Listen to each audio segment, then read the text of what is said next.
अच्छा, पवन सिंह के कर्म भूमि जन्म भूमि आरा हटे त काहे ना बीजेपी पवन सिंह के एक बार आरा से लड़ैला। ई कोनो टिकट शायद मिलल रहला आसनसोल से। आसनसोल से टिकट मिलल। कहाँ दोनी कहल ह कि बंगलिनिया के गाना पे बंगाल के टीएमसी के कोनो नेता रहला हन। ये चीज के उनकर बात सुन के हमरा बहुत बुरा लागल। हर एक गायक गईले बड़े। आज पवन सिंह के टिकट मिलल ह त का पवन सिंह के तारा बोलल चाहत रहे। और सब कलाकार के ना कहब ना एक्शन लेब। खाली पवन सिंह आउ पवन सिंह के कब याद पड़ल जब चुनाव लड़ी रहन, जब याद पड़ल है तारा लोग के। तो टीएमसी के सरकार बंगाल से जाती है, बीजेपी के सरकार आवती है, ये फाइनल बात। जी नमस्कार प्रणाम दोस्तों। अभी हम पहुंच गइल बानी एगो ऐसन भाई की हाँ जौन की कॉमेडी बनावत ताड़े और कॉमेडी के किंग बाड़े आज के जमाना में और बहुत सारा मॉडल लिया के रखले बाड़े। तो आई यहाँ से आज बातचीत हुई, बहुत सारा बात हुई कि भैया कॉमेडी बनावत ताड़े तो एकरा से गांव समाज के का प्रभाव पड़ता और गांव समाज के का बढ़ावा देता ताड़े। सबसे पहले जय जी, स्वागत बा हमारा चैनल में। रोरो स्वागत बा, जे भी रउआ चैनल से जुड़बा सबके स्वागत बा, अभिनंदन बा। हमनी के पता लागल है कि रौरा कॉमेडी बनावत तानी, 2-4 गो 5 गो मॉडल लिया के रखले बानी, बहुत बड़ा बड़ा गाड़ी से लेके शूट करत तानी। तो एकरा से गांव समाज के रौरा का जागरूक करत तानी? गांव समाज के जौन भी जागरूक करम बहुत बढ़िया ही करम। आ जौन भी हमार वीडियो आई बढ़िया आई, खराब ना आई। कैसन टाइप के वीडियो बनैला? बस पारिवारिक वीडियो हाँ, पारिवारिक बनवाइला। क्राइम वीडियो बनवाइला तो क्राइम वीडियो बनवाइला तो हमें गलत वीडियो ना बनेला। हमार क्राइम में कैसन? क्राइम में तो वैसा ही वीडियो बना नहीं, कुछ पारिवारिको आवेला, कुछ रहेला रफ वीडियो, लेकिन उतना रफ ना रहेला कि लोग के फुहर लागी देखे में। फिल्म से रफ नहीं खे, सही रही रंगारंग। क्या रौरा भोजपुरी में आदर्श केकरा के मानिला? आज केकरा के मानिला? आज के डेट में हम अगर कहीं तो सीधे पवन सिंह बने या कमलबास कुंवर। असली तो हम कमलबास से कुंवर के मानिला। कमलबास कुंवर अब हमनी के भोजपुरी के बहुत बड़ अभिनेता बने। हर एक चीज़ के जानकारी बा, हर एक गीत गा सकत रहे। ऐसे हमारा तो बुझाला कि वह हमार गुरु बने। जौन बात जायज बा जौने जायज बा, हमनी के गलत ना चाहिए कि मीडिया वाला संगे बोली जा, चाहे मीडिया वाला पे चाहे जनता के भी गलत बोल के कुछ अपने आप के शर्मिंदा हमनी के बनी जाए। ओकरा बाद पवन सिंह एकदम पवन सिंह।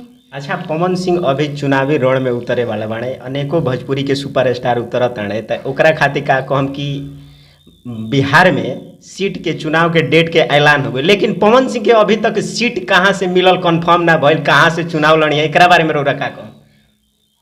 अब तो ये बीजेपी के जे मेन अध्यक्ष है उहे न बताई हैं, हम कैसे बता सकत नहीं। जब न्यूज पे सुनत नहीं जौन बता सकत नहीं। लेकिन एगो हमारा बात से बड़ी तकलीफ लागल है। कौन बात से? पवन सिंह के टिकट शायद मिलल रहला आसनसोल से। आसनसोल से टिकट मिलल।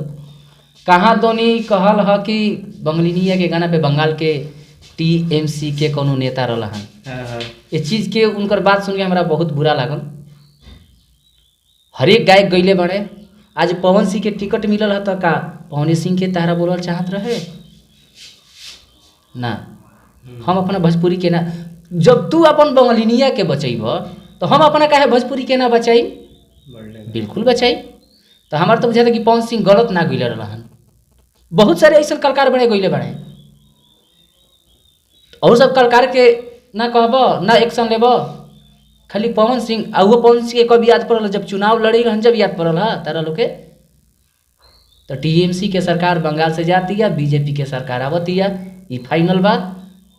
अच्छा, तो पवन सिंह आसनसोल से टिकट काहे वापस कर दिले हैं, एकरा बारे में कुछ रहा? हाँ, ओकरे तो हम चर्चा करत नहीं रूरा से। बोली माने का दिक्कत? टीएमसी के कोनो नेता रहला हन, बोल रहा हन कि पवन सिंह के टिकट एजा से मिलल, हमनी के वोट ना देम जा। तो पवन सिंह के न सोचे के चाहिए वोट ना देम जा, इनकरा लड़े के बाटे, इनकरा पार्टी बनावे के बा, इनकरा गांव मोहल लोगन के दिल जीते के बाटे। पवन सिंह जीत सकते हैं आज भी वहां से, ये क्लियर था।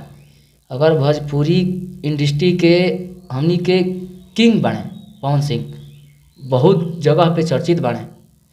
आसनसोल से चुनाव वो जीत जैतन। कोनो ज़्यादा बड़ ई नहीं खे उनका खातिर काम, ठीक बा, उनका खातिर बड़ नहीं खे काम, हमारा खातिर रौरा खातिर बा। लेकिन पवन सिंह, खेसारी लाल, बड़े बड़े जे कलाकार बा, गुंजन सिंह, वो लोग खातिर ई काम आसान बा। कैसे वो क्षेत्रीय अपन बना ले बा लोग। पवन सिंह काहे वापस कर दिहले अब तो इतना हमारा जानकारी नहीं खे। आ जानकारी बा तो छोड़ी, आगे वाला हम वीडियो में के बता देम। अभी तो चुनाव बहुत। अच्छा, पवन सिंह के कर्म भूमि जन्मभूमि आरा हटे त काहे ना बीजेपी पवन सिंह के एक बार आरा से लड़ैलस? ई कोनो जरूरी ना होला। काहे? ई कोनो जरूरी ना होला कि हम अपना भूमि से नहीं। अब ओजा आर के सिंह 3 बार के जीतल प्रत्याशी बाड़े, वो बीजेपी के नेता बाड़े। हाँ, तो उनका के तुरे में टाइम लागी न भाई बीजहू पी के हाँ। आए आर कहूँ सी के तुरे में बिल्कुल टाइम लगी। बीजेपी ना चाही कि हम पवन सिंह के टिकट दी आ चाहबो करी न तो नहीं दे सकत, काहे से कि 3 बार के जीतल जे प्रत्याशी बा बदलल जाला। लेकिन अभी बदलबा का उनका कि जब वो काम आराम क्षेत्र में बहुत बढ़िया से करत रहे आ कर रहल बाड़े, आगे भी करी हैं। और हम पवन सिंह के विरोध नहीं करत, पवन सिंह जहाँ से भी चुनाव लड़ी हैं खुल के सपोर्ट करब। जाते जाते रौरा हमरा चैनल के लेके का कहब? जाते जाते कहम कि एकदम रउआ चैनल के आगे बढ़ाई, आगे बढ़ावे के हमनी कोशिश करत हैं। जे भी वीडियो हमनी के देखत है सब भी सब्सक्राइब करो, कमेंट करो। बाकी वीडियो कैसा लागल? जय हिंद।